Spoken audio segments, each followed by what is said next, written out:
Welcome to N today news. ప్రత్యేకమైన పరిస్థితుల్లో పల్నాడు జిల్లాకి రావడం జరిగింది. కౌంటింగ్ లో ఎలాంటి అవాంఛనీయ సంఘటనలు చోటు చేసుకోకుండా చర్యలు చేపడతాము.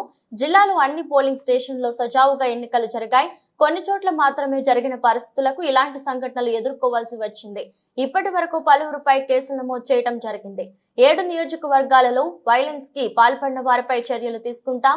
7 అసెంబ్లీ నియోజకవర్గాలు, ఒక పార్లమెంట్ కి గాను 196 కౌంటింగ్ టేబుల్స్, 700 మంది సిబ్బందితో కౌంటింగ్ నిర్వహిస్తున్న పోలింగ్ రోజు జిల్లాలో 15,85,000 ఓట్లు పోలయ్యాయి. శాంతి భద్రతల దృష్ట్యా ఏర్పాటు చేసిన 144 సెక్షన్ జూన్ 5 వరకు కొనసాగిస్తున్నా. జరగబోయే పరిస్థితులు బట్టి చర్యలు తీసుకుంటాం. నిన్నటినే ఎలక్షన్ కమిషన్ ఆదేశాల మేరకు పల్నాడు జిల్లా కలెక్టర్గా నేను ఛార్జ్ తీసుకోవడం జరిగింది. కొంచెం ప్రత్యేకమైన కండిషన్స్లో ఇక్కడ రావడం మీ అందరికీ తెలిసిన విషయమే. ఎప్పుడు లేని విధంగా జనరల్గా ఎలక్షన్ కమిషన్ ద్వారా కలెక్టర్స్, ఎస్పీలు మారడం పోల్ తర్వాత జరగడం చాలా తక్కువ ఉంటుంది. బట్ మన జిల్లాలో ఈ pole violence, post poll violence కొంచెం ఎక్కువ జరగడం వలన ఎలక్షన్ కమిషన్ కొంచెం సీరియస్గా తీసుకొని నాకు ఇక్కడ పోస్టింగ్ ఇవ్వడం జరిగింది. సో దాని మేరకు మనకి ఉన్నటువంటి ప్రత్యేకమైన పని ఇప్పుడు కౌంటింగ్ సజావుగా నిర్వహించడము, పీస్ఫుల్గా కౌంటింగ్ పూర్తి చేయడము, కౌంటింగ్ తర్వాత కూడా ఎక్కడ అవాంఛనీయ ఘటనలు జరగకుండా చూడడము. డిస్ట్రిక్ట్ అడ్మినిస్ట్రేషన్, పోలీస్ అడ్మినిస్ట్రేషన్ అందరూ కలిసి ఈ పని చేయాల్సిన అవసరం ఉంటుంది.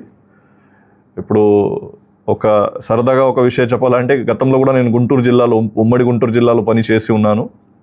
అప్పుడు కూడా గుంటూరు మున్సిపల్ కమిషనర్గా వచ్చినప్పుడు ప్రత్యేకమైన కండిషన్స్లోనే రావడం జరిగింది. కొంతమంది మీ విలేకరులలో కూడా పాత వాళ్ళు ఉంటే 2018లో డైరియా వలన గుంటూరు టౌన్లో ఇది జరిగినప్పుడు తాత్కాలికంగా అప్పుడు ఉన్న గవర్నమెంట్ నాకు జాయింట్ కలెక్టర్ విజయనగరం నుంచి గుంటూరు కమిషనర్గా పోస్ట్ చేయడం జరిగింది. సో అప్పుడు కూడా కొన్ని ప్రత్యేకమైన కండిషన్స్ ఉండేవి. ఇప్పుడు కూడా కొన్ని ప్రత్యేకమైన కండిషన్స్లో గుంటూరు రావడం జరిగింది. సో ఒక సామ్యం ఈ 2 ఘటనలు ఉంది. ఇప్పుడు నేను ఇంతకుముందు జాయింట్ కలెక్టర్ డిఆర్ఓ దగ్గర నుంచి తీసుకున్న ఇన్ఫర్మేషన్ పరంగా మన జిల్లాలో దాదాపు అన్ని పోలింగ్ స్టేషన్లో చాలా చక్కగా పోలింగ్ జరిగింది. కొన్ని లొకేషన్స్లో సంఘటనలు జరిగాయి, చాలా అన్ఫార్చునేట్ ఇన్సిడెంట్స్. ఈ చిన్న లొకేషన్ కొన్ని 27 కేసెస్ వలన మొత్తం జిల్లాలో జరిగిన మంచి ఎలక్షన్ ప్రాసెస్కి ఒక చెడ్డ పేరు అనవసరంగా రావడం జరిగింది. అది చాలా దురదృష్టకరం.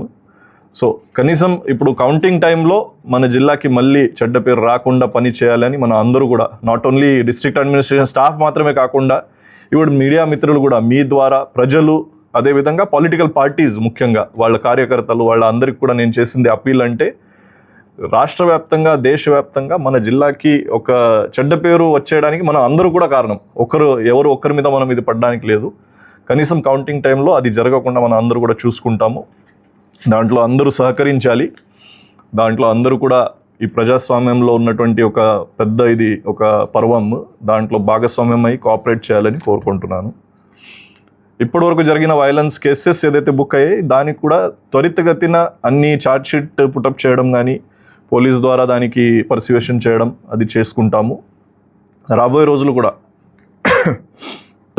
మనకి ఇంకా పోలింగ్కి, కౌంటింగ్కి 14 డేస్ ఉన్నాయి.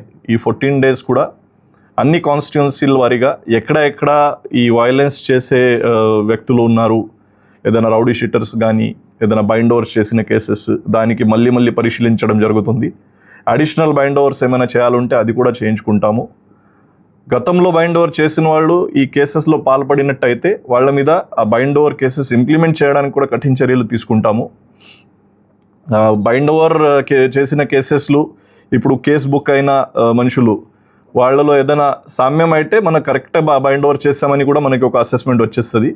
దాంట్లో ఏదైనా తేడాలు ఉంటే అది ఎందుకు తేడాలు జరిగాయి, ఆ ముందు నుంచి అసెస్మెంట్ ఏమైనా లోపం జరిగిందా, ఇంకా అడిషనల్ బైండ్ ఓవర్స్ ఏమైనా చేయాలా, బైండింగ్ ఓవర్ కండిషన్స్ ఏమైనా పెంచాలా, అవి అన్నీ కూడా ఇప్పుడు పరిశీలించడం జరుగుతుంది.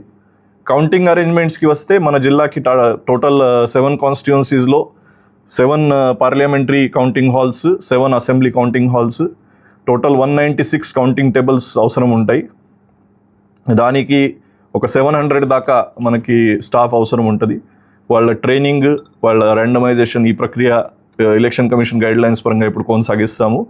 దాంట్లో ఎక్కడా కూడా లోపం కానీ ల్యాబ్స్ ఉండడానికి అవకాశం లేదు. ఓకే.